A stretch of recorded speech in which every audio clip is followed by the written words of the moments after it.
You are listening to a bonus episode of This is Type 1. Today I'm talking with Magic Barclay about root cause analysis and type 1 diabetes. Magic is the lead practitioner at Holistic Natural Health Australia and host of the podcast A Magical Life, Health, Wealth, and Weight Loss. Magic, welcome to the show. Thanks for having me. So tell our listeners more about you and why root cause analysis is important for how we take care of our diabetes. Sure. Well, a little bit about me. I got into functional health through my own health journey. It's still going. It's like an onion that never stops growing layers. But, I'm a lot better than I was. 6 years ago, I was told I had 12 months to live, and that wasn't acceptable. I was sick of chasing symptoms and really wanted to find out why. So that led me to root cause. So now in functional health, in our practice, there's a group of practitioners and we look for root cause. What made you sick? What started your cancer, your diabetes, your Parkinson's or your MS? Like everything had to start somewhere. And we treat that root cause, because that makes your journey through disease so much easier. Have you ever noticed or seen that there are multiple root causes? Yes. And definitely. I ask this because I'm trained as an engineer and I'm kind of a nerd with root cause analysis in the engineering space. So I have a poster of the Titanic root cause analysis maps, like the cause map for what actually sank it. And people are always like, it's the iceberg. But really, there were 18 root causes, and any one of them, if they'd addressed it, could have prevented it. So I'm curious if that's like the same thing in the healthcare space. It is. And so if we look at type 1 in particular, I've written myself a list here, so I'm actually going to read them. The most common root cause of type 1 diabetes are infections, toxins, stress, adrenals, cortisol, and the Krebs cycle. So no one thing is responsible. The diabetes is the reaction. It is what your body needs to do to keep you alive.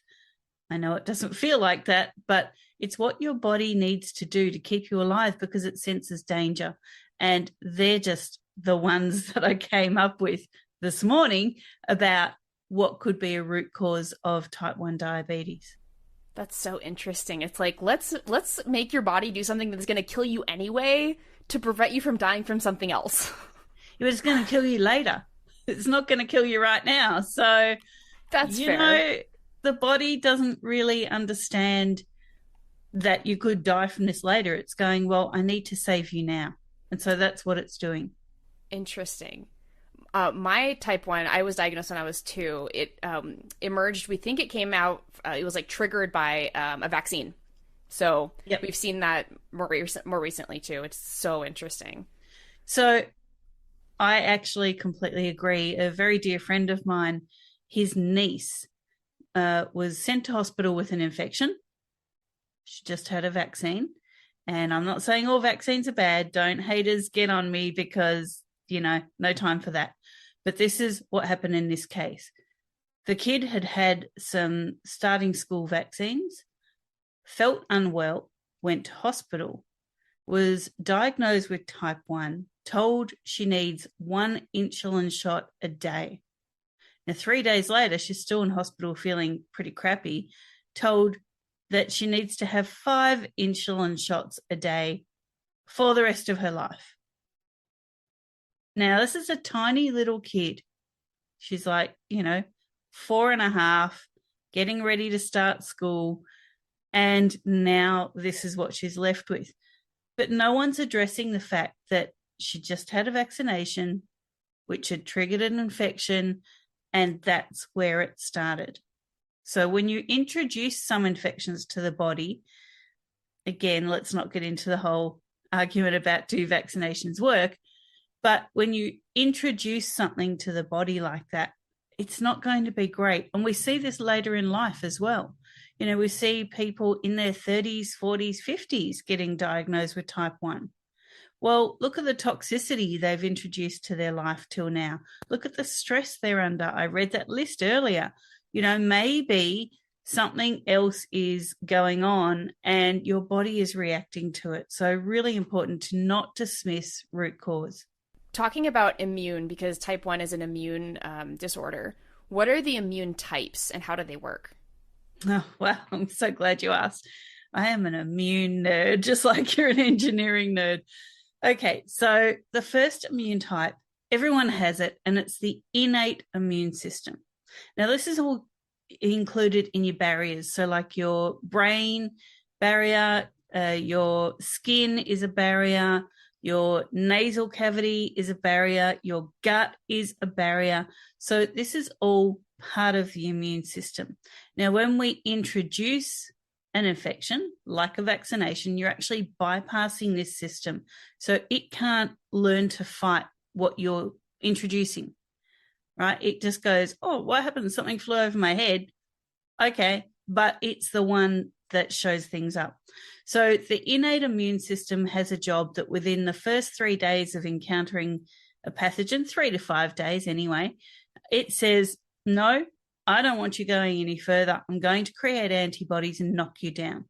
Now, this is what a head cold looks like, okay? So your innate immune system sees the head cold and the virus of it, and then says, no, no more. So for 3 days, you've got stuff coming out of everywhere. Like you're a ball of mucus, basically, and all you want to do is sleep. But maybe day 4, you're back up, bounce out of bed, you're fine. That is your innate immune system working. Now, if it comes across a pathogen and it can't do that in that time frame, it can't ramp up your white blood cells to help you fight the infection. It can't ramp up natural killer cells, which are exactly what they sound like. They kill things that are bad for us. It can't do that. It calls the acquired immune system in. Now, we all normally sit in a type called Th3 or T regulation. And this is like the conductor of the orchestra. And every time I say, those conductor sticks, which I still don't know the name of, this guy has those conductor sticks. So an infection comes through and innate can't handle it. It sends you to Th1. This is your infection-fighting catabolic breaking down system. Now, unfortunately, if you get stuck in Th1, that can look like joint pain, lots of muscle tears, lots of other things, aches, pains, fevers. And so a way of knowing that you're in Th1 is, say, the flu, right? It's longer than a head cold, innate can't handle it. So all of a sudden, everything hurts. Your fingernails hurt, your joints hurt, your jaw hurts, like everything hurts. You're hot, you're sweaty. All you want to do is sleep. And if you try and move around, things happen. You'll get a muscle strain or something like that.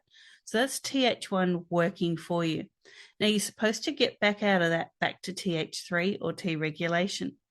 Now, when we have things like vaccinations or parasites or pregnancy, and I'm not saying pregnancy is a parasite, it's just, they're all in the same group for this immune type. We go into what's called Th2, and that's anabolic. That's building, that's nurturing. So parasites want you to be able to host them. Okay, they're living things. So they drive Th2 so that your immune system can't kill them because it's nurturing and building. Same with vaccinations. If we have a vaccination, it won't work unless it drives Th2 because your immune system will go, well, there's an infection. No, get out. And you won't build antibodies. Okay, and the same if we're in a pregnancy. We want to drive Th2 or our body will see the fetus as an infection. Now, we don't want that. We want the baby. So it naturally drives Th2. You're supposed to jump out of that again back to Th3. Now, I mentioned Th1 earlier, the catabolic breaking things down immune type. If this is allowed to do what it does for too long, it breaks down you. So it breaks down your barriers, parts of your innate immune system. And then it puts you into an immune type called Th17, which is catabolic, breaking down. It's your broken barrier system. So that represents as things like, brain diseases such as Parkinson's and MS and Alzheimer's. The blood-brain barrier has been compromised. It represents as Crohn's because your gut barrier has been compromised. It represents a psoriasis and contact dermatitis that you just can't get rid of, and eczema that your skin barrier has been compromised. So they're the immune types. And yes, diabetes type 1 is an immune response. It is an immune reaction. And quite often it's a catabolic immune reaction. So we look at an unaddressed infection, toxins, stress, cortisol, adrenal issues. They're all categorized as a threat. So you drive type 1, TH1 too much and you get type 1. You drive TH17 too much, you get type 1. There's the science in a nutshell. Wow, that was a lot of information. I hope our listeners can go rewind and re-listen to all of that just so you can get a better grasp of what Magic is saying. So you mentioned earlier that this all began with your own health journey. How do you live with your diagnoses and what are they? Okay, well, this is really important. Listeners, your diagnosis is a label. A label is a label is a label. Okay, it's just a bunch of words. It's not who you are, it's not what you are, and it's not what your life is about. If you are living with a disease, with a diagnosis, with a label, put it on the shelf. It's not you. That's really important to know. Too many people say, I'm a diabetic and I can't do this and I can't do that. No, rephrase that. You are someone living with a disease called diabetes, whether it be type 1 or type 2. Or type 3, which we're learning more about now. So really important that you know that a diagnosis is just a name, just a label given to a collection of symptoms. The symptoms are not the problem. The root cause is the problem. So for me, I was given multiple labels: type 2 diabetes, cancer, hypoxia, stenosis, Lyme disease, heart attack, stroke. I had a whole collection of labels. They are not who I am. They are not what governs my life. And as soon as I made that distinction, I actually started healing from them all. So it's really important that you don't put that on yourself. You say, I am, insert name, and this is what I'm about. You don't need to include those labels. That's a really powerful message. And that's something we've been telling our listeners for the longest time is diabetes does not control you. And that's how we're going to end the episode later, is saying the exact same thing. What else should type 1 diabetics in particular know about root cause analysis that we haven't talked about yet? Yeah, well, if you don't address root cause, diabetes won't be the only thing you're dealing with. I'm sorry to be the bearer of bad news, but when we don't address root cause, look, I'm going to put this really graphically for you because I'm a big picture person. Imagine building a road, right? And there's this massive sinkhole in there. And so when you're building a road, as an engineering person, you'll get this. You put planks and struts to be able to put a road over, and a false ground, a false floor, but the sinkhole's still there. Okay. And the road looks brilliant after you've made it. It's beautiful. And, a couple of cars might go across the road and everything's hunky-dory, everything's fine. But then the third car comes along and all of a sudden the struts give way, the false floor gives way, the sinkhole sucks you in. Well, that's what happens with root cause. So when we address symptoms only and we don't go after the root cause, the sinkhole of health opens up and sucks us in. And that's not a fun place to be, because that's when you get more labels and diagnosis, but it's still the same root cause. It's still those same infections. It's still stress. It's still your cortisol response. It's still adrenal burnout or adrenal excess. It's still something that is the root cause. And that perfectly explains why all of autoimmunes love to play together. So if you have one, you're more likely to get another. And it's called polyautoimmunity, and it's actually becoming really common. And, mainstream medicine, bless them, they've only got so much time to do the things that they do. But if they don't start looking at root cause, like functional health practitioners like myself and my team do, then they're going to keep giving you labels and they're going to keep giving you medications and you're going to keep chasing the symptoms. And then they're going to say you have polyautoimmunity because, yes, autoimmunes love to have friends. Shout out to my functional endocrinologist who doesn't prescribe more medication than I need. Excellent. All right, where can our listeners connect with you online? Yeah, so we're at www.holisticnaturalhealth.com.au, and that's holistic with a W. Now, on there, you'll find links to our free complimentary root cause analysis. I have to warn you, it's a 33-page intake document, and we ask a lot of questions in it because we need to find root cause. You can also find on there our other services. You can find our blogs. You can find the podcast, A Magical Life, Health, Wealth, and Weight Loss, and lots of other information, links to our socials. We post very regularly on Instagram and Facebook.